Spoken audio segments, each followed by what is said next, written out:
everyone is in sales or they're a failure. I was with a manufacturer. We did a major merger of 3 companies under one roof to do e-commerce. Most of the ones on RepHunter had at that time not even considered e-commerce, had no idea that they were losing 25 to 35% of possible revenues without really having to do a whole lot more. We've been doing it quite a while. And when I first started doing it, people were like, wow, no one else does that. Well, no one else really still does that. They do. Steven J Husak is the CEO and founder of Continence Brands, leading global e-commerce growth since 1999. Through the Continence Apart Group, he's helped major retailers scale online across 4 continents. We never have upfront costs. We invest in the folks that we represent. And they just know, well, if you hire salespeople, sales should happen. They hired us because they did not know how to do what we do. And how does that work? Seamless ordering, inventory, is that something that you could press? Now you're getting into the secret sauce a little bit. So I'll give you the 30,000 foot view. We have spent. This is an episode of the RepHunter podcast. This is, in fact, episode number 3. I am your host, Jeffrey Simon. Our focus, how to unleash your success as an independent sales rep.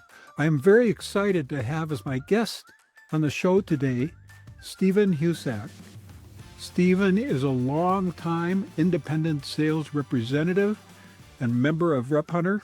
Welcome to the show, Steve. Hi, how are you today? Thanks for having me. Hey, pretty good. I'm really glad to be able to sit down and have this session. We hope to be able to create something that's of value to independent reps who would be able to watch the show, to encourage them, to get pointers, to find out, you've created a track record of very great depth and success in a lot of areas. So we're not going to ask you to share your secret sauce, but there might be things that are still, can be gleaned value for the independent rep or someone who's considering that they want to become an independent rep. So with that said, I want to jump right into a real pointed question. What makes you a great rep? I believe that what makes my firm, Continence Brands, great reps is that we are a turnkey solution for those that need it. We primarily specialize in e-commerce representation. Most people don't have the contacts at the big online retailers that we have. They don't have them at the big omni-channels that we have. And they don't have many times they don't have the e-commerce background or the computer background that it will take to do everything. They discover they would have to to do what we do. They'd have to hire an IT firm. They'd have to hire an advertising firm. They'd have to hire warehousing. They would have to hire fulfillment people. They would have to hire between 15 and 25 people just to do the services that we provide. And we believe that by providing all of those services under one roof for one basically, set cost with no upfront cost to the vendor or to the retailer, I believe that is really what maybe not our secret sauce is, but it's who we are. And it's what we live and breathe every day. We want to make everything easier for the vendors we represent and the retailers we sell to. In a sense, it's a barrier to entry because it took you some time. You had to take time to create the infrastructure and the pieces that go together that will create a solution that makes it easy for the buyer. You don't just walk in and say, hey, I've got some stuff, please buy. You're supporting them with tools and features, let's say, that make their life easier. And I'd say make them want to stay with you for the long haul because you're delivering. We actually do have some folks that we found through RepHunter when we first opened our doors, still with us today, 16 years later. Wow, that is spectacular. In getting to that infrastructure or complete solution that you're now offering, there was a pathway, there was a path before you were in sales, and then eventually you got into sales. So could you share some of your journey as to what took you into sales and how did that evolve? I started out in the insurance business and really didn't like it very much. We ended up selling the company to a major famous carrier because they liked our marketing business. I discovered very early in my career that everyone is in sales or they're a failure. If you're listening to your favorite politician or your not so favorite politician, they're trying to sell you their ideas. If you're trying to, just read a book, someone's trying to sell you their ideas. No matter what we do in life, we're either in sales and embrace it and become successful, or we keep saying, I'm not a salesperson, and we fail. That's a very broad outlook to kind of put everything into the framework of how you interact with people to serve them and grow. So, insurance, and then you move from insurance into sales. Obviously, it would have to be some company involved that would be Yes, I sales. So, would spent you 19 elaborate? years doing work with various parts and pieces of a company called Steelcase. They were the Oh, world's yes. largest manufacturer of office furniture, currently merging with Han Industries to make them even a much biggest company in office furniture. And, every step of the way was involving all of those things. I worked overseas for many, many years, working with turnarounds, mergers, acquisitions, things like that for many companies, not just for them. I even helped turn around an Asian baseball team as their Wow. manager for a couple of seasons. I found that I had a knack for getting people on board with what needed to be done to be successful. And even when we're telling our employees how we want to go into the market, we're selling them on the idea. So we're always in selling. A lot of people like to say that that's a bad word. Oh, you're a salesman. It's not a bad word. Everybody is at some point in their given success selling who they are, what they do, what their ideas are. And when I came back from working overseas for many years in 1999, I saw what Stacks and Stacks and Amazon and a few others that are, a couple are still around even, were doing, but they were all doing it very limited. Amazon was selling books and CDs.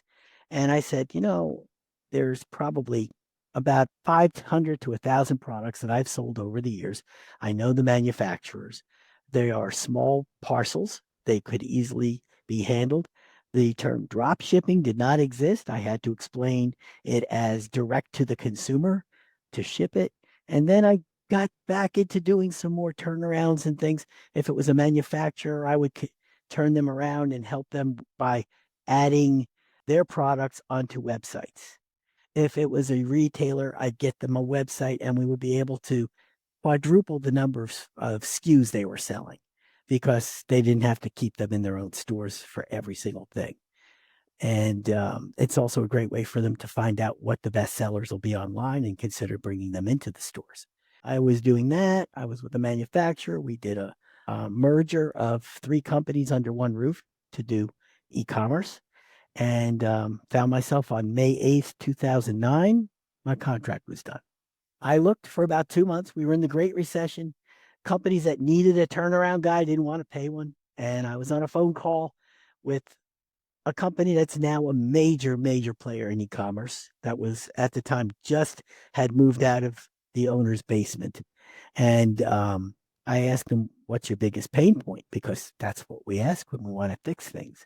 And they said, getting the products up on the site.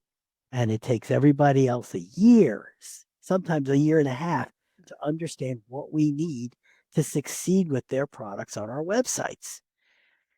So I said, well, if I can go find some small to mid-sized companies and have them pay me a commission to do all that stuff for them and bring it to you as a ready to go package, would that be of interest to you? And the response was, could you start last week? Within less than a month, we had three manufacturers up and running, and we found two of them on RepHunter. We had them up and running. Most of the ones on RepHunter had at that time not even considered e-commerce, had no idea that they were losing, 25 to 35% of possible revenues without really having to do a whole lot more as far as product development, manufacturing, or anything like that. Well, I appreciate you bring in the RepHunter connection. That's certainly promoting what we're trying to do. I noticed when you were talking about everything is sales, and sales is has a connotation. Maybe people don't like it, but actually their internet has come up with a alternative viewpoint that you could say it's not sales, it's influencer. Oh, So yes. an They're sales. influencer They're is, salespeople. yeah, an influencer.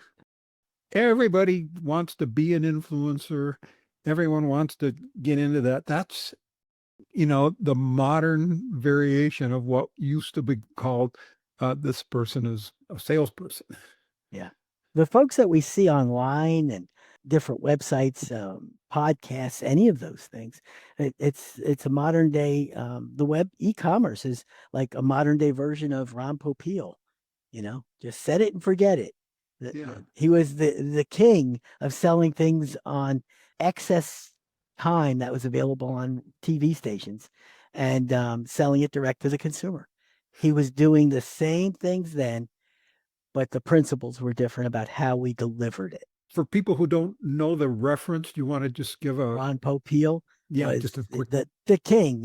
If you ever saw an infomercial and, with a guy that was telling you how great his little ovens were, or, his special cookware, or you name it, he sold it.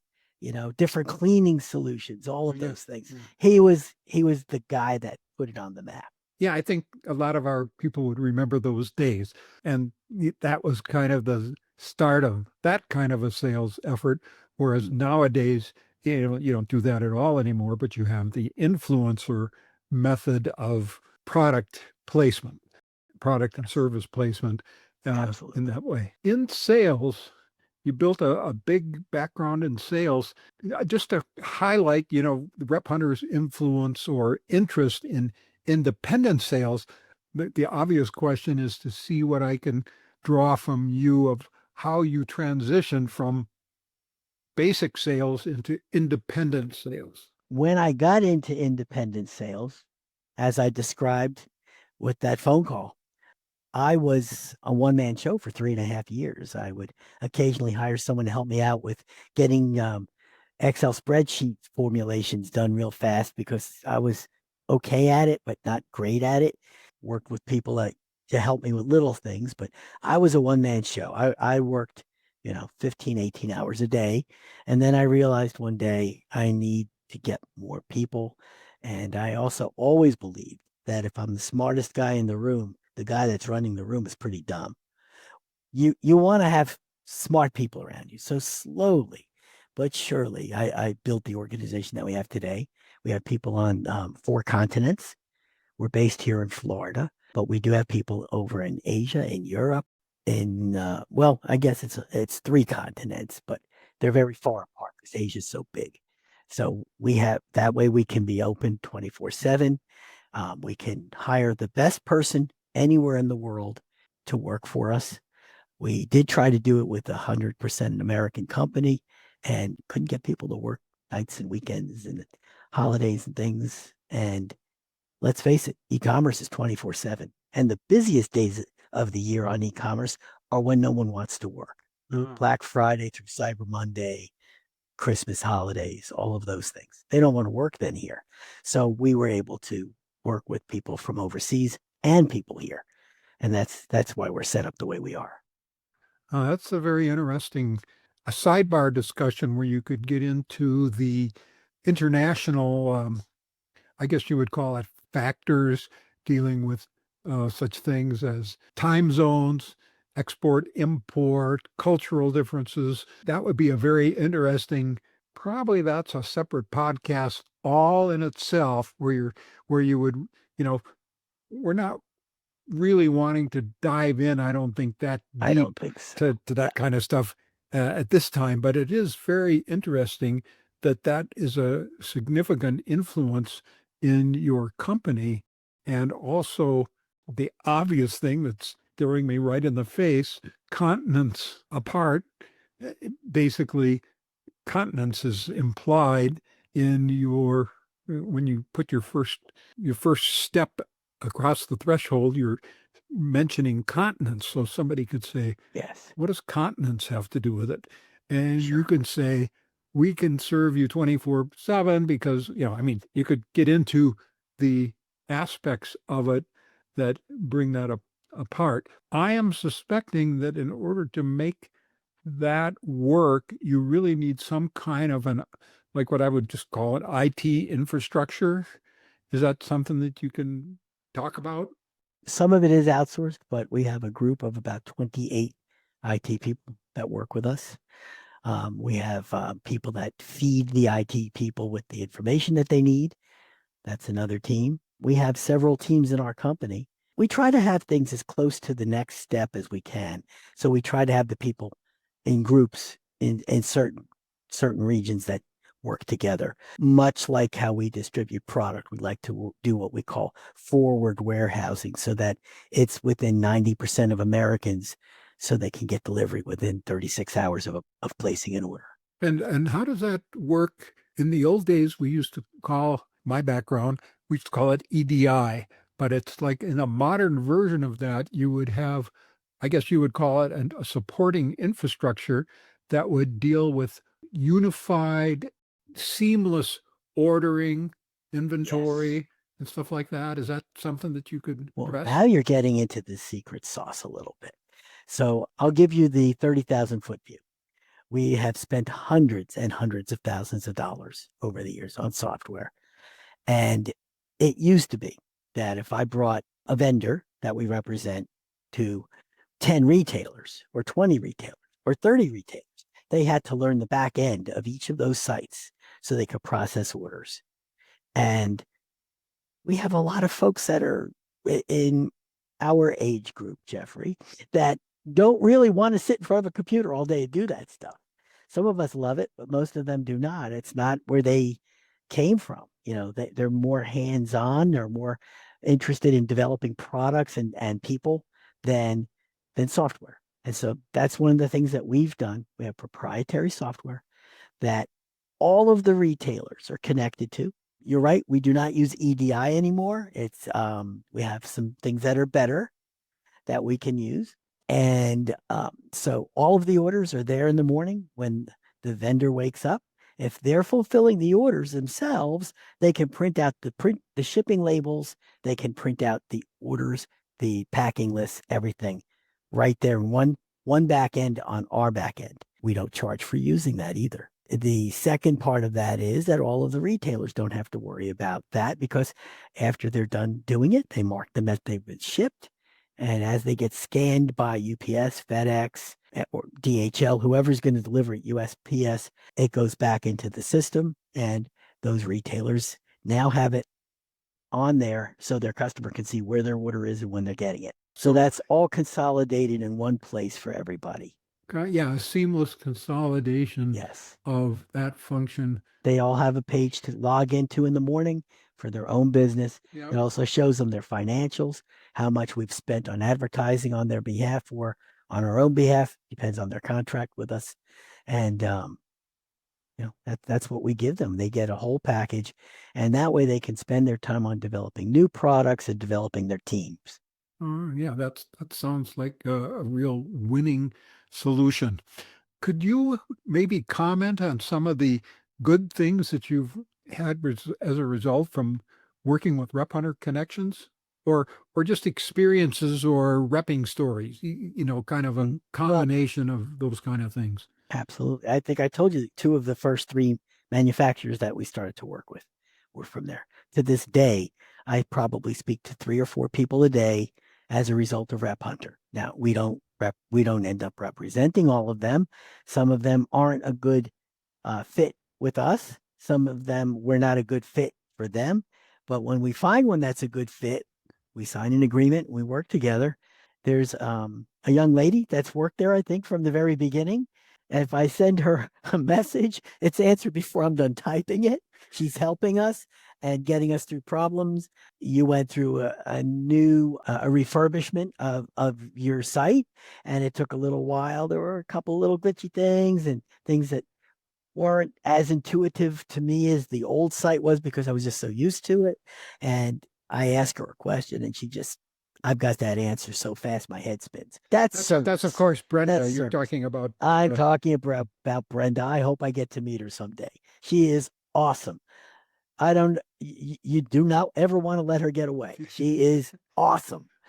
So yes, she's, you meet people like that in business over the years, but you don't meet a lot of them. Yeah, we treasure Brenda.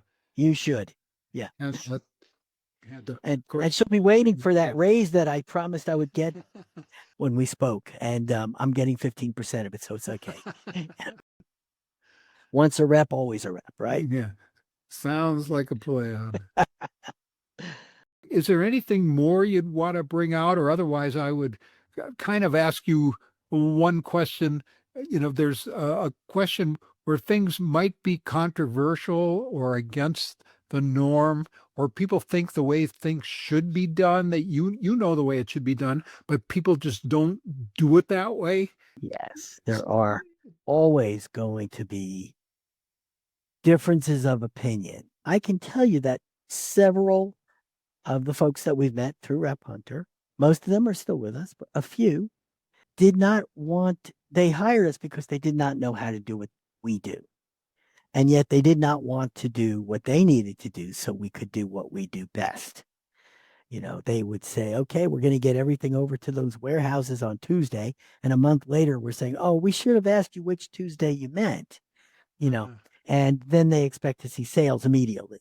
And it's like, but we had everything set up for a month ago. Now we have to start again. There's seasonal differences in how you advertise. And so, yeah, one of the things that we get almost every year is right about now, the phone starts ringing more for people that want to have a bigger finish to their year and have a lot of merchandise on hand. And it didn't get out the door for the brick and mortar retailers. And they're calling us and it's like, yeah, I can have you up and running in 3 days if you can have everything in my hands that I need in 3 days. But if you don't, and it's going to take you 6 months, you will not be up and running for this holiday season. We can do it, but we need them to also follow instructions very clearly. The principals at the company really have to absolutely be supervising their people through this process at the very beginning so that it gets up and running properly. Once it's up and running, it's almost autopilot. Right. It goes in autopilot. But one of the challenges that we find for a lot of companies who are not experienced in the independent rep channel is they don't understand the equation that you mentioned where, yeah, we can sell it in 3 days if you can get it to us in 3 days, but they're not really ready to deliver. Very early question in vetting the principal is, yep, sounds great. Sounds like a winner. Can you ship now? And that's a big. And many times these goods are overseas still, not out of the factory yet. Yeah. We've been meeting with the company. We met with them again this morning, and the product isn't made yet. We're talking about next year, and he's okay with that. He understands this. He understands what it takes to launch products. Right. But many of them are not ready, and they don't understand. And they just know, well, if you hire salespeople, sales should happen. But it's like, well, but where's the beef? What am I selling? You're giving me your concept, but you can't even tell me the size of the packages so we can calculate the freight and the warehouse space it needs. We can't do anything. So they need to be ready, and they need to be able to provide the product when it's needed. It's the same thing in brick and mortar, though. It's the right product at the right price at the right time. That's what the keys are. Right. And one of the key factors in our attempt to educate the principal who is trying to engage with the rep is that you need to be ready. If you're not ready, the rep is going to lose interest. So, it's not just your great idea. There's many, many components. Like you said, the package size, is it going to fit on an end cap? Do you have SKUs? And well, we got this great idea and yeah, we can ship it in 2 weeks, but they don't have any of the supporting materials, a catalog, a price sheet even. it's not rocket science, but it does take time. And the rep is rightfully going to say, yeah, come back later. I can't Yeah, put my attention on this now. I agree. And I actually feel like sometimes I'm more of a consultant to those companies than a rep, many times, because I really like to help people. I've helped Actually, people that's a get good point. up and running.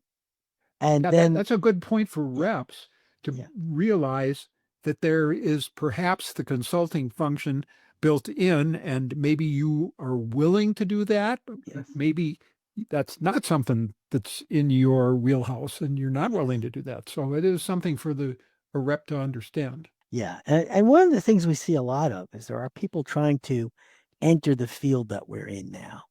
And we've been doing it quite a while. And when I first started doing it, people were like, wow, no one else does that. Well, no one else really still does that. They do parts of it and they have upfront costs, and we never have upfront costs. We invest in the folks that we represent. We generally will not earn anything on the plus side of the ledger for anywhere from 6 months to a year. So we invest very heavily. And when somebody comes in and we see through them very quickly, a lot of them come in with the idea, well, they'll get me in all the places and then I'll just get rid of them. We know those Yeah, people. that As is. soon as they open their mouth, we know because they start asking how to get out of the agreement with us before they ask how anything else about what we do. That's the first thing they want to find out about. We know what's going on. Right.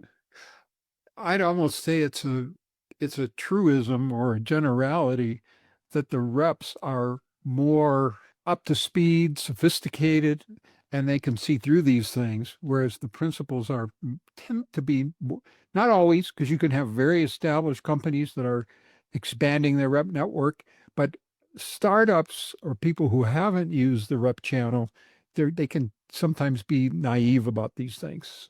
Yes. So that Yeah. the rep provides a level of experience and, in effect, consulting, whether they want to or not, you are helping them understand the rep channel Yes. and what it means to be rep ready. We can talk to them and we can say, we can tell this company is not rep ready. So either they need to get rep ready or they need our RepHunter service to help them get rep ready, which is, it's a separate thing by itself. Yeah. I'm not completely familiar with everything that RepHunter obviously does for the vendors that are looking for reps, but I am sure that I have looked through the site and I see there's a lot of opportunity in there. A lot of entrepreneurial people do not like to take instruction very much. And in many cases, that's great. Imagine if Elon Musk believed it when they said you can't do an electric car. Yeah, Okay. Yeah, we see that every day, but not everybody is the visionary they think they are. And so we're here, we hold their hands, we take them through it. We'll do whatever it takes to help them, but we won't help them more than they'll help themselves. That's our outlook on it. We yeah, love pioneering products that have not been sold online yet before. right. Where you're going to pioneer something and create something that doesn't exist, and they don't necessarily appreciate what's involved in that, and they don't value it. Therefore, they don't value it properly, and they think, oh yeah, we'll get it going, and then we'll take it in house, and that's what we were talking about Exactly. before. Exactly. So that is really a wealth of experience that you've shared. I certainly am very grateful that you've taken your time to peek a little bit behind the curtain, just a little bit, and in a way that could be helpful to the audience and those who come to our show. And so I think at this point, we're probably at a wrap and we can, I believe so. yeah. But I wanted to just say one other thing. The reason that I was happy to do this as soon as I was asked about it was we have probably gained so much more from this relationship than Rep Hunter has. It's been a really great enriching relationship. And I don't know if most of the reps realize we don't pay for the service. It's paid for by the vendors that are on there. That is true. That is Yeah. true. So it's something that we provide, and it makes it happen. And we We have to have the reps, or there's no hunting of reps without having the reps there. And nothing happens till a salesman clicks his pen. It's going to always be true. Great. Well, thank you for joining the show today. Have a great rest of your day. Great. Thank you. Appreciate you having me on.